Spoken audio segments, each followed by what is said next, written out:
Hello everyone, it's me again, Sai Wonder, and welcome back to my channel. If you're new to my YouTube, please don't forget to subscribe and hit the notification bell so you will be notified whenever I post a video.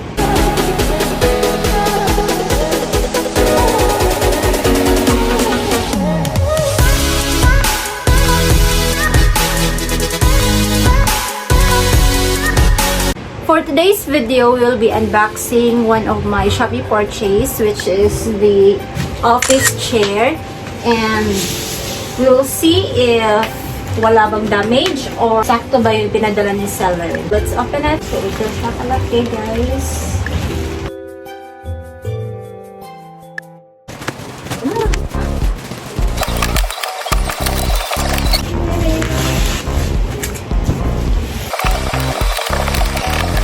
Guys, later I will give you the link of their shop, and the price for this item is around 800 plus the shipping fee. So 800 plus and the shipping fee, we will pay around 1,300 something.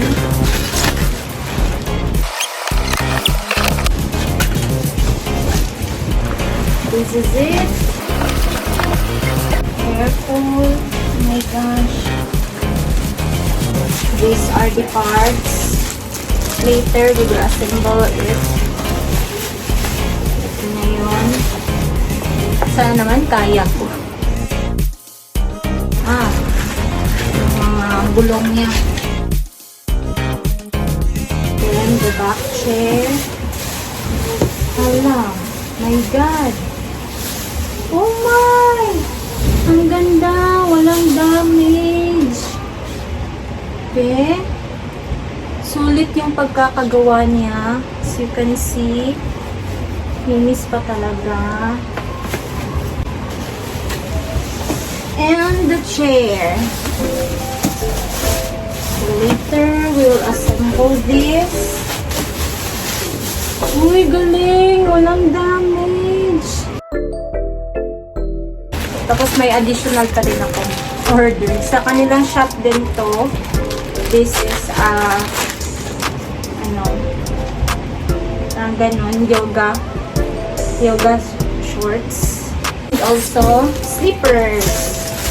From the same shop, aside from the chairs, they also have other items. So, ito yung slippers na included na binili ko.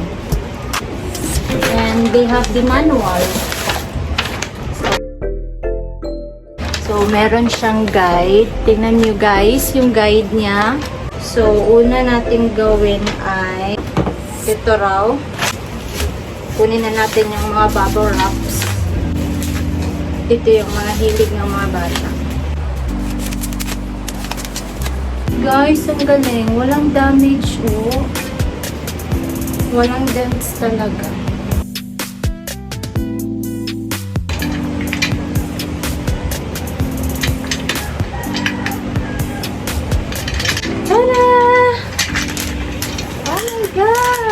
Next, we'll put this here. So, we already finished this. The next, we'll have the back of the seat. Tapos yung handles niya. Kailangan siyang as per instructions, kailangan siyang maging ganyan.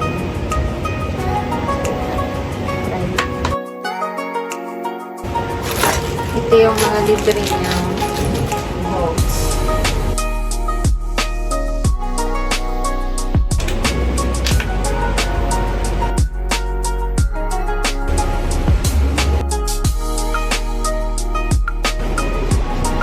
Finally done. So next part, we need to install this one under here.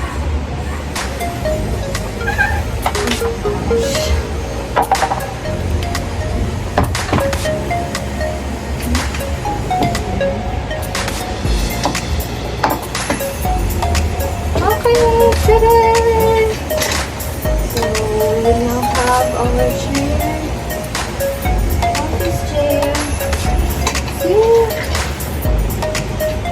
Thank you for watching.